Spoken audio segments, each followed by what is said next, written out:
तो दीपक, builders and engineers India के जो हालिया तिमाही नतीजे आए हैं Q4 के, थोड़े मिले जुले लग रहे हैं, है ना? हाँ बिल्कुल। नतीजे आए हैं 30 मई को, काफी देर रात आए। तो आज इसी पर थोड़ी गहराई से बात करते हैं, समझने की कोशिश करते हैं कि ये आंकड़े क्या कह रहे हैं। बिल्कुल। और देखिए, शुरू करने से पहले एक चीज साफ कर दें, कंपनी ने सिर्फ फाइनेंशियल रिजल्ट्स और एक लिमिटेड रिव्यू रिपोर्ट दी है। अच्छा, मतलब कोई डिविडेंड, बोनस या स्प्लिट जैसी कोई खबर नहीं है साथ में। ठीक है। और हाँ, सारे फिगर्स वैसे तो लाख में हैं, पर हम बात करेंगे करोड़ में आसानी के लिए। हाँ, करोड़ में ही ठीक रहेगा। तो तुलना हम कर रहे हैं Q4 FY25 की पिछले क्वार्टर यानी Q3 FY25 से और पिछले साल के इसी क्वार्टर Q4 FY24 से। सही? ये एकदम सही। तो चलिए शुरू करते हैं आय से, इनकम से। अगर पिछली तिमाही से देखें, Q3 से, पिछली तिमाही मतलब Q3 FY25 में 131 करोड़ थी। ओह, तो 131 करोड़ से 225 करोड़, ये तो तिमाही आधार पर भी बहुत बड़ा जंप है। हाँ, क्वार्टर ऑन क्वार्टर ग्रोथ तो काफी शानदार दिख रही है।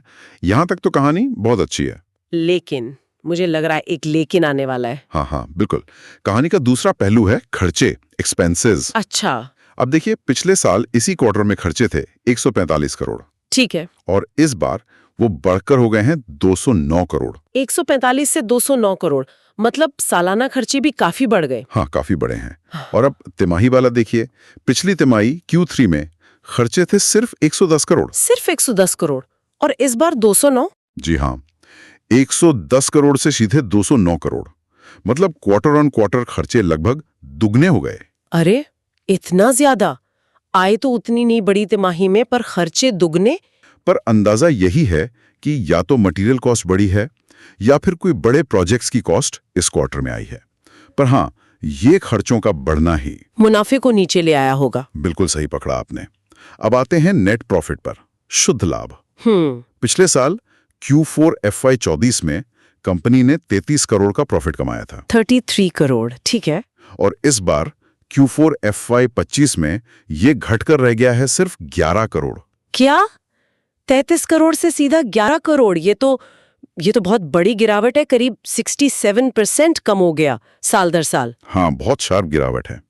और यही नहीं, पिछली तिमाही से भी तुलना कर लीजिए। पिछली तिमाही में कितना था? Q3 FY25 में प्रॉफिट था 16 करोड़। 16 करोड़ और अब 11 करोड़, तो मतलब तिमाही आधार पर भी गिरा है। हाँ, तिमाही आधार पर भी करीब 31% की गिरावट है।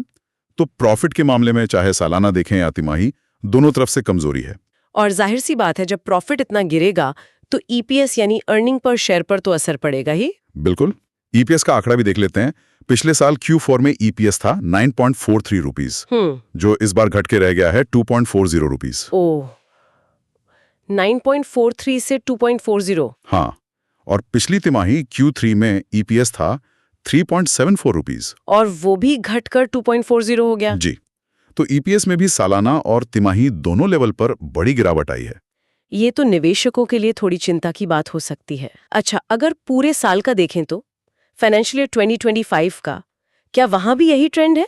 पूरे साल का अगर देखें FY25 का, तो टोटल इनकम, आय, वो पिछले साल के 516 करोड़ से बढ़कर 586 करोड़ हुई है। अच्छा, तो पूरे साल की आय तो बढ़ी है, थोड़ी राहत। हाँ, आय बढ़ी है, करीब 13-14% की ग्रोथ है पूरे साल की आय में। लेकिन फिर से लेकिन? हाँ, लेकिन जब पूरे साल के नेट प्रॉफिट को देखते हैं तो वो पिछले साल FY24 में 60 करोड़ था, और इस साल FY25 में वो घटकर 56 करोड़ रह गया है। ओह, तो मतलब पूरे साल की आय बढ़ने के बावजूद साल का कुल मुनाफा घट गया करीब 7-8%। बिल्कुल। तो ये पैटर्न कंसिस्टेंट है, आय बढ़ रही है पर मुनाफा तिमाही, सालाना और पूरे साल के लेवल पर भी घट रहा है। तो फिर इन नतीजों की वजह से शेयर में कुछ गिरावट देखने को मिल सकती है। ये समझना मुश्किल नहीं है। अगर खर्चे काबू में नहीं रहेंगे तो आय बढ़ने का भी क्या फायदा है ना, प्रॉफिट तो नीचे आ ही जाएगा। सही बात है। तो संक्षेप में निचोड़ यही है कि दीपक बिल्डर्स की आय में तो वृद्धि हुई, लेकिन बढ़ते खर्चों ने या कहें कॉस्ट मैनेजमेंट ने मुनाफे को काफी चोट पहुंचाई है, हर पैमाने पर, तिमाही, सालाना और पूरे वित्तीय वर्ष के आधार पर भी। ये विश्लेषण वाकई सोचने पर मजबूर करता है, खासकर उनके लिए जो इस कंपनी या इस सेक्टर को ट्रैक करते हैं। और आखिर में एक सवाल मेरे मन में आ रहा है। हाँ, बताइए। कि बिल्डिंग और इंजीनियरिंग जैसे बिजनेस में, जहां प्रोजेक्ट साइकिल होते हैं, लागत बदलती रहती है, आय बढ़ने के बावजूद मुनाफे में इतनी तेज गिरावट, क्या ये किसी गहरी अंदरूनी चुनौती का संकेत है या फिर पूरे सेक्टर पर ही कोई दबाव है?